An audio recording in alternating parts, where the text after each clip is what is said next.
원래 반주가 좀 나오고 조명이 좀 어둡고 할렐루야 이렇게 시작을 해야 하는데 오늘 좀 다르게 이렇게 서게 돼서 참 감사하고 뜻깊은 것 같습니다. 여러분 이제 진짜 시험이 끝났죠? 시험 안 끝나신 분 있나요 혹시? 없죠? 네, 시험 결과까지 나왔잖아요, 그죠? 이게 듣기 싫은 소식이지만 저 또한 지난주 월요일에 성적이 나왔습니다. 저도 학교를 다니고 있고요. 여러분과 비슷한 시기에 시험을 치고 이렇게 성적을 받는 아주 마음 상하는 위치에 여러분과 함께 있습니다. 그런 의미에서 우리 좌우의 친구들 보면서 이렇게 얘기합시다. 진짜 수고했다. 진짜 수고했다.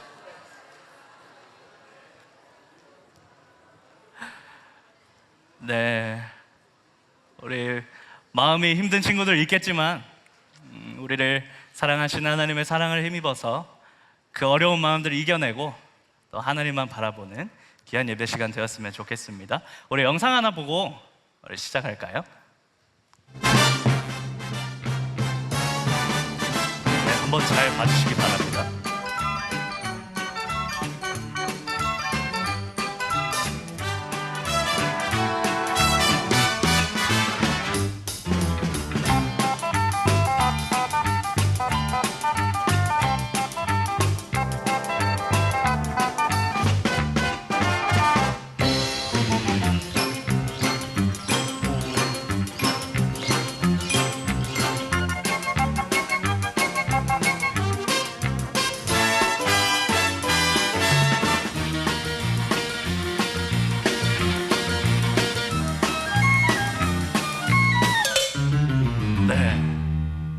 여러분 이거 보신 적 있나요?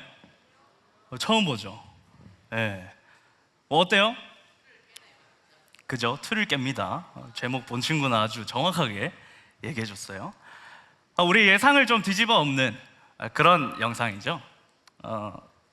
공이 자를 휘게 만들고 또 풍선이 선인장을 터뜨려 버리고 분명 내가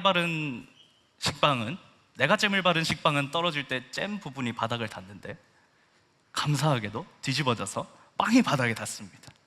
뭐 이런 예상을 뛰어넘는 그런 일들이 이제 표현된 것이죠. 우리가 가지고 있던 어떤 예상을 깨버리는 신기한 일들을 담고 있습니다. 여기서 우리가 한 가지 생각해 보고 싶은 게 있는데요. 우리가 지금 당연하게 생각하고 있는 이 상식, 우리가 당연하게 예상할 수 있는 이런 일은 어떻게 만들어진 걸까요? 어디서부터 온 것일까요? 우리는 이 세상을 살아가고 있습니다. 여러분 각자 주어진 세상을 살아가고 있습니다. 살아가면서 여러 가지 정보를, 오히려 지금은 너무 많은 정보를 습득하고 있죠. 또 살아가면서 경험함으로 그런 것들을 얻게 됩니다. 그런 것들이 우리가 세상을 이해하고 세상을 받아들이는 틀이라는 것을 만들게 됩니다. 마치 아까 그 유리컵이 사실 떨어졌을 때 바닥에서 깨져야 하는데 이런 것들을 예상하는 것처럼 말이죠. 이렇게 어떤 생각을 형성하는 이 틀, 이것이 우리가 사는 데 있어서 굉장히 중요하다는 것입니다. 우리가 사는 세상은 너무 많은 기준을 제시하고 있습니다. 우리가 세상을 이해하고 받아들이는 데 있어서 말이죠. 잘못된 틀을 가지고 있으면 우리가 세상을 바르게 바라볼 수 없는 것입니다.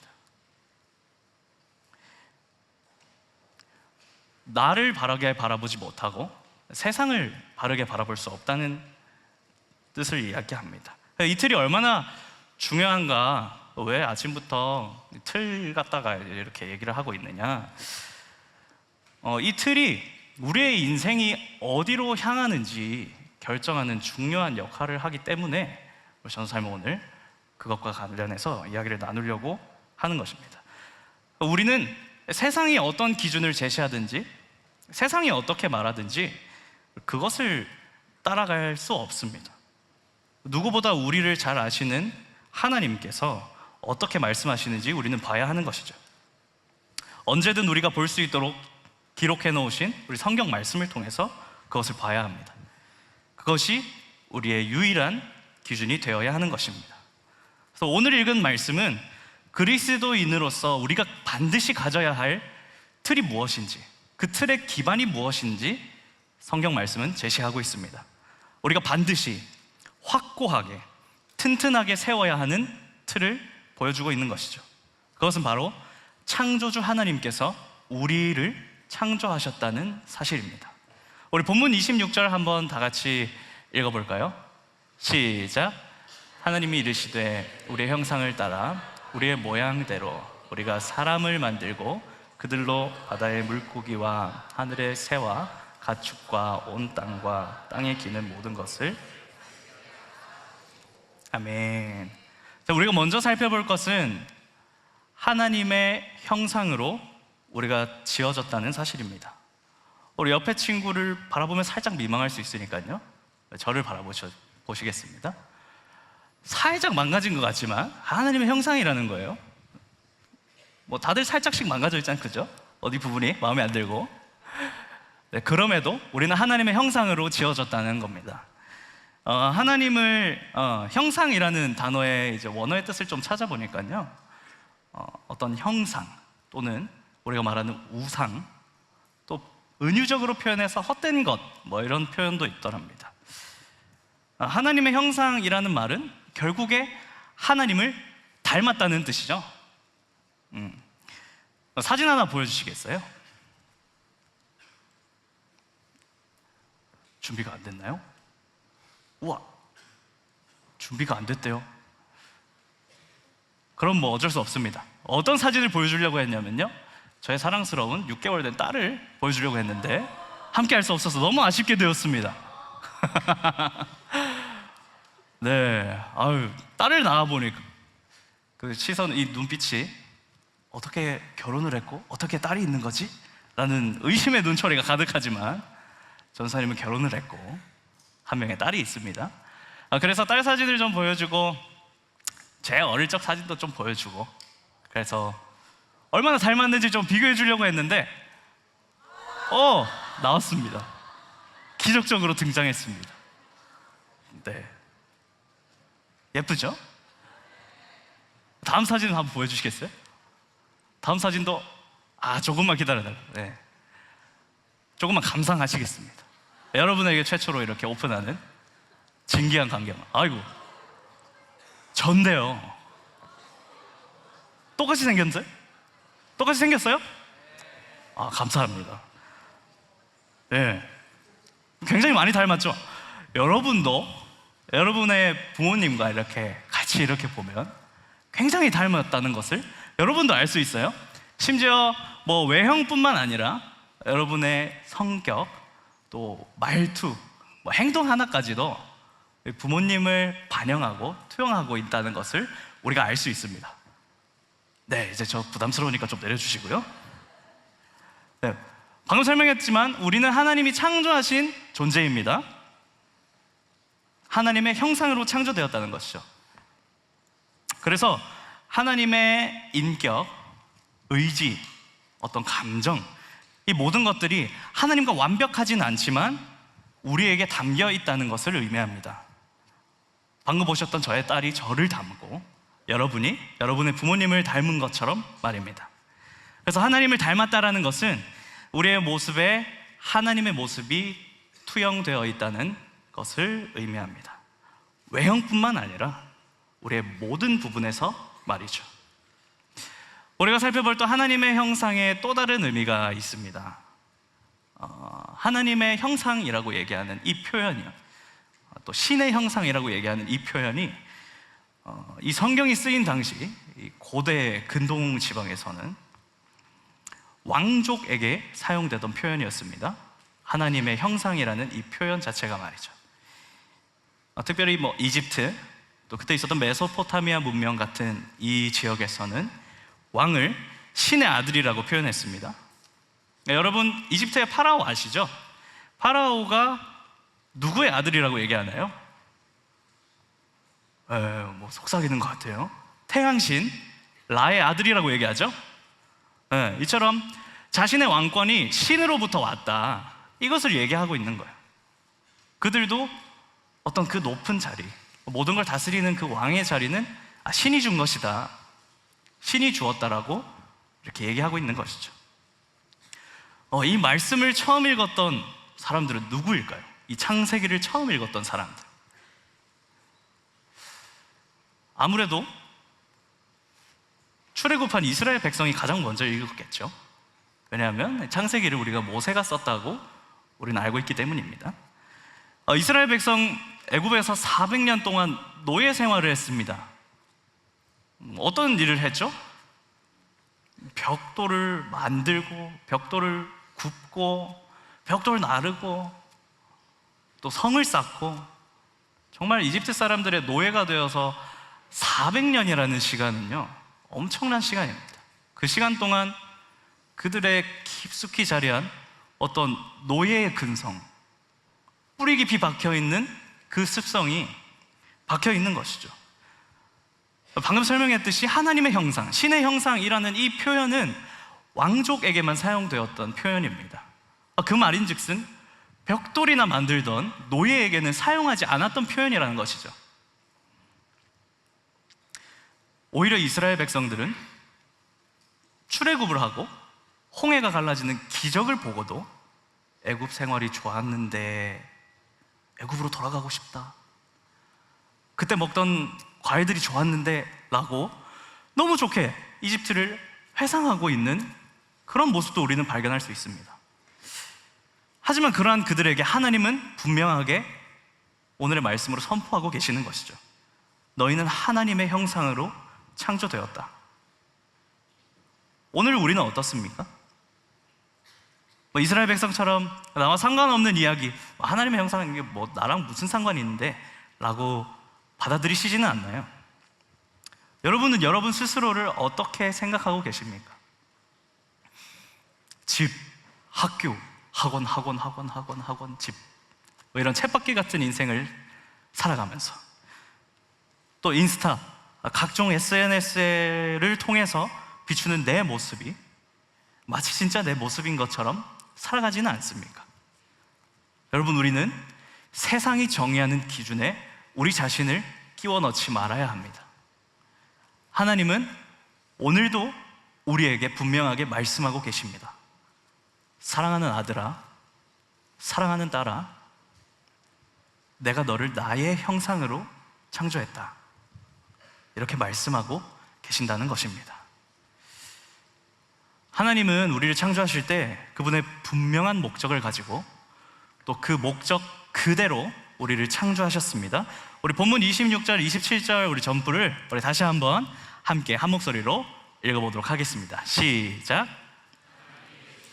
우리의 형상을 따라 우리의 모양대로 우리가 사람을 만들고 그들로 바다의 물고기와 하늘의 새와 가축과 온 땅과 땅에 기는 모든 것을 다스리게 하자 하시고, 하나님이 자기 형상 곧 하나님의 형상대로 사람을 창조하시되 남자와 여자를 창조하시고.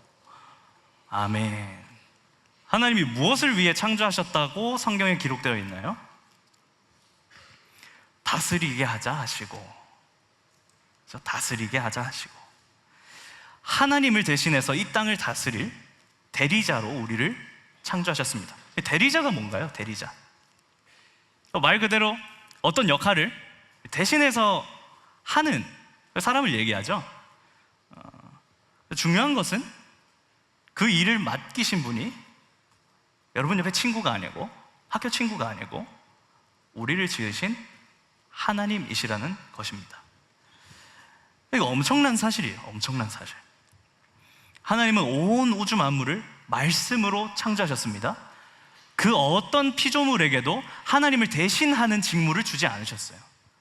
그런데 하나님이 직접 하나님의 형상으로 창조하신 우리에게 하나님을 대신할 대리자의 직무를 맡기셨다는 것입니다.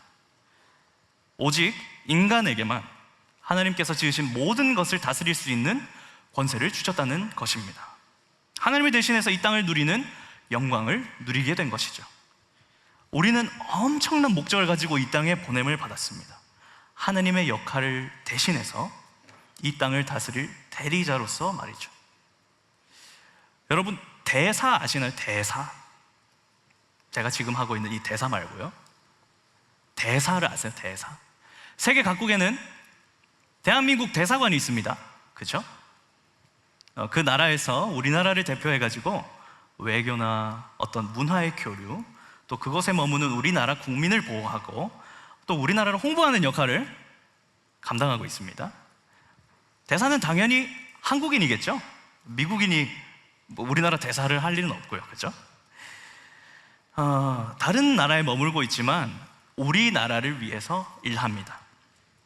그 나라의 문화를 알고 교류하지만 대한민국 국민이라는 정체성은 잃어버리지 않는 것이죠. 자, 우리가 프랑스 파리로 갔다고 생각을 한번 해보겠습니다.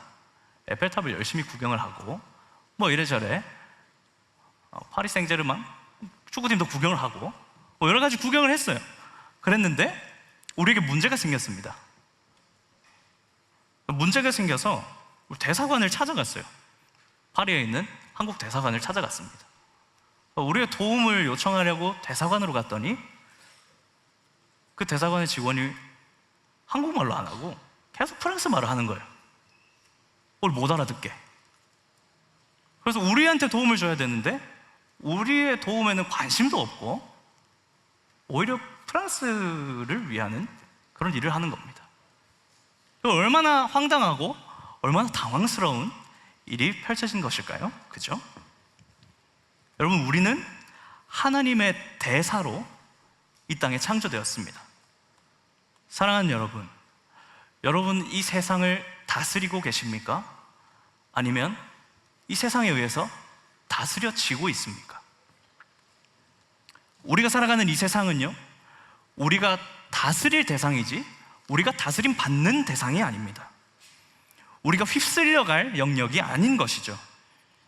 마치 한국인의 정체성을 가지고 그 나라에서 이 대한민국을 위해 일하는 대사처럼 우리는 하나님이 창조하셨다는 분명한 정체성을 가지고 이 땅을 다스려야 하는 것입니다. 우리가 속한 곳에서, 그것이 학교가 되었든 그것이 여러분의 가정이 되었든 그냥 친구 관계가 되었든 그곳을 다스리고 변화시켜야 하는 그것이 우리에게 있다는 것이죠. 그래서 우리는 우리가 원래 속한 곳이 있다는 것을 기억해야 합니다. 그때에 우리는 하나님의 대사로, 하나님의 대리인으로서 살아갈 수 있다는 것입니다. 그러면 우리가 하나님의 형상, 대리자로 창조되었다고 하는데 왜 우리는 우리 스스로를 그렇게 바라볼 수 없을까요? 우리의 모습은 왜 이런 걸까요? 왜 우리는 세상에 휩쓸리고 우리 자신을 포함해서 세상을 바르게 바라보지 못할까요? 성경은 우리가 죄로 인해 타락했기 때문이라고 말씀하고 있습니다. 우리 창세기 3장 1절 말씀을 우리 함께 읽도록 하겠습니다. 시작. 그런데 뱀은 여호와 하나님이 지으신 들짐승 중에 가장 간교하니라. 뱀이 여자에게 물어 이르되 하나님이 참으로 너희에게 동산 모든 나무의 열매를 먹지 말라 하시더냐. 자세히 보세요. 우리가 타락한 것은, 인간이 타락한 것은 하나님의 말씀에 불순종했기 때문입니다. 여기서 자세히 봐야 하는 것은 무엇이냐면 사탄이 인간을 아주 교묘하게 속이고 있다는 사실입니다. 그 사탄은 여전히 우리를 교묘하게 속이고 있습니다. 우리가 결코 하나님의 형상으로 창조되었다는 사실을 알기 원하지 않아요. 하나님의 대리인으로 분명한 목적을 가지고 창조되었다는 사실을 알게 되길 원하지 않습니다. 사탄은 세상의 가치관으로, 세상의 기준으로 우리의 정체성을 심어주려고 합니다. 그저 힘없이 넘어져 있기만을 바랍니다.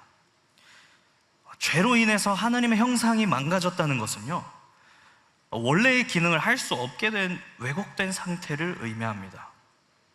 그때부터 우리의 모든 생각과 우리의 모든 행동이 죄를 향하게 되어 있어요. 그래서 나 스스로조차도 나를 바라보게 하지 못하는 겁니다. 하나님의 형상된 사람으로요. 나를 그렇게 보지 못하니까 내 주변의 사람들도, 이 세상도 그렇게 바라보지 못하게 되는 것입니다. 그런데요, 우리가 우리 스스로를 바르게 존귀한 존재로 바라보지 못하는 이 순간에도 하나님은 우리를 사랑하셨습니다.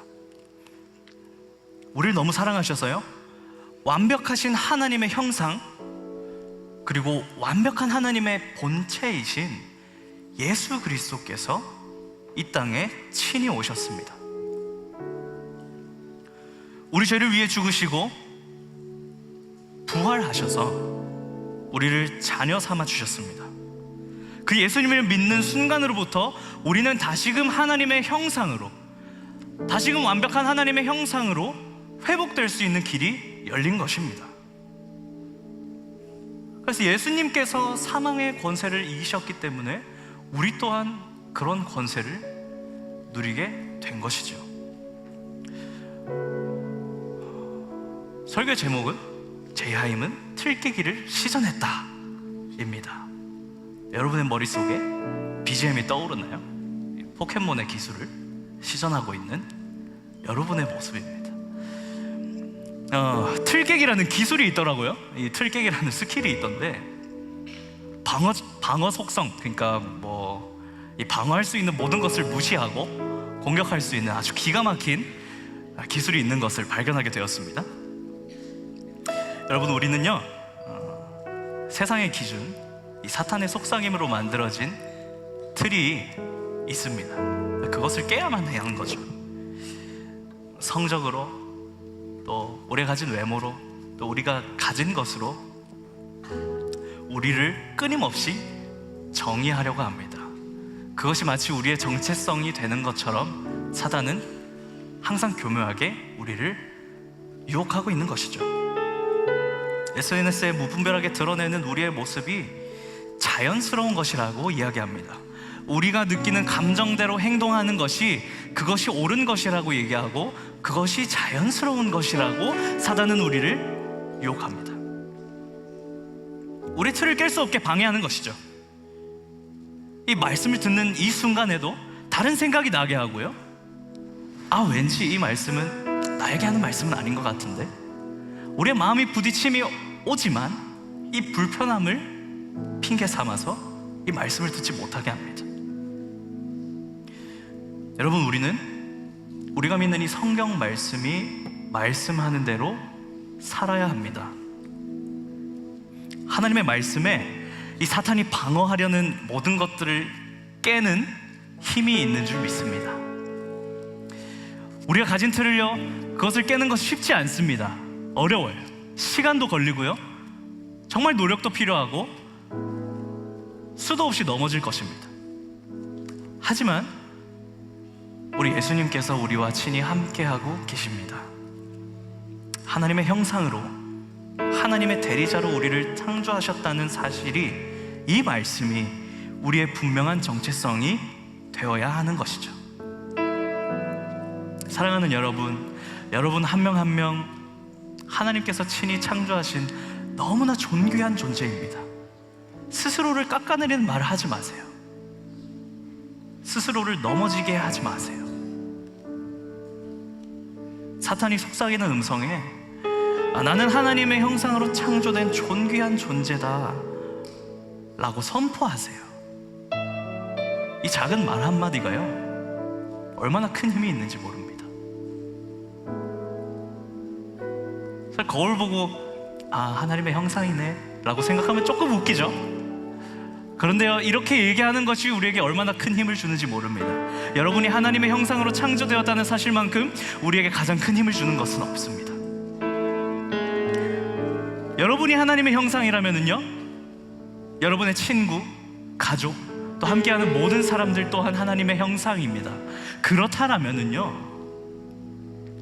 우리는 말을 함부로 할 수 없게 되는 것입니다. 성경 말씀에 저주하지 말라고 되어 있는데, 그 이유가 무엇이냐면 그 저주받는 그 사람 또한 하나님의 형상으로 창조되었기 때문이라고 성경 말씀은 말하고 있습니다. 뭐 인스타에 스토리로 뭐 각종 저격하는 글을 올리고 그리스도인으로서 뭐 그런 것들을 올리면서 친구를 욕하고 이럴 수 없는 거예요. 왜냐하면요, 여러분이 하나님의 형상이듯 여러분이 함께하고 있는 친구들도 하나님의 형상이기 때문입니다. 우리가 속한 곳에서 하나님의 대리자가 되어서 당당하게 사십시오. 세상에 살지만 우리가 속한 곳은 하나님의 나라입니다. 하나님의 대사로 우리는 부르심을 받았습니다. 그렇게 살아내기 위해서는 우리는 우리를 존귀하다고 말씀하시는 하나님의 사랑을 먼저 누려야 합니다. 그 사랑을 알아야 그것대로 살아갈 수 있게 되는 것이죠. 바라기는 하나님의 형상으로 지어진 존귀한 존재임을 우리가 기억함으로 이 세상을 능히 다스리는 저와 여러분 되시기를 간절히 축복합니다.